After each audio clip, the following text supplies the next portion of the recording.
位观众，大家好，欢迎来到防务面对面，我是王宇田。中美自从贸易战之后呢，除了经济层面斗法之外，两军之间也有过多次的斗法。自从去年佩洛西窜访台湾之后，那么我们中美两军之间的这个官方层面的交流就一下子被中断了。今年的这个打气球事件出现之后，那么这个中断的状态什么时候恢复呢？更是遥遥无期。在这种情况下，美军自己反而急了，多次说无法跟中国军队沟通，可能会带来危险。那么为什么中美两军之间暂停沟通会带来危险呢？关于这个话题，我们请来了军事专家王云飞老师给我们讲一讲，中美两军沟通究竟可能会沟通什么？中美两军沟通时间最长的是战区间的沟通。据美国印太司令部阿奎利诺司令他的说法，战区间的沟通已经中断1年半了。他非常担心这和国防部的担心呢还有所不同，因为战区指挥机构它是一个具体的指挥单位，它指挥的这些兵力和中国是直接展开接触的。那么出了事情以后，他是第一责任人，所以美国现在着急为什么着急呢？他心里没有底了。大家知道吗？中美之间有一个海空相遇行为准则，对双方飞机在某些空域以及舰艇在某些海域接近的飞机的高度差、速度差以及距离都有一些规定，包括舰艇如果在相互接触的过程当中采取哪些措施避免相互误解，都有些规定。比如说过去我在太平洋航行的时候也遇到过美国的军舰，双方要展开一些信号的沟通，包括无线电信号、灯光信号、旗帜信号，都是有一些双方规范好了的这些沟通的方式，这样确实可以避免误解而发生擦枪走火。可是这个海空相遇规则给中断了，而过去双方不管是战区级还是国防部门之间的沟通的话都有定期的会晤制度，这是双方协议里面规定的。比如说每年底要探讨一次海空相遇规则在两军的应用过程当中有哪一些是合适的地方，有哪一些是不合适的地方，以规划下一年的两军接触要避免过去产生的问题。而这个没有了，这个没有直接的后果是什么呢？我提供一个信息给大家你们思考一下。就在前不久，在南海这个地方，中国我们的歼116战斗机距离美国的 P-8F 飞机只有180多米。按照美国人的想法，这个不行这是违反海空相遇规则的。但是就我们来讲，海空相遇行为规则它有一个约定的范围，就是说当你如果有侵犯中国领空的时候，那不受这个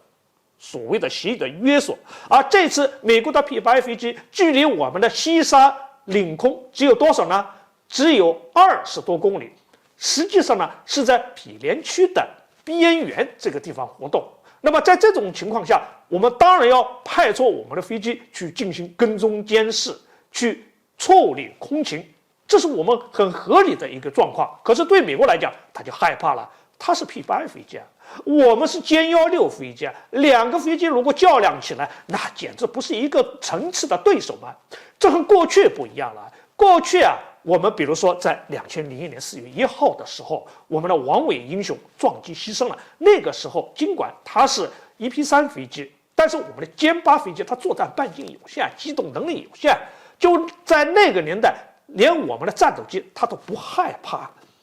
比如说你要跟它较量，大概你跟踪个几分钟，你得赶快离开可是现在不一样了，现在我们可以进行长时间的跟踪，而机动性又好得多，导弹的射程那就更不用说了。所以美国害怕了，急于要和我们进行战区一级的以及国防部之间的交流。美国人其实也挺狡猾的，如何在进行沟通呢？他找到了一个时机，比如说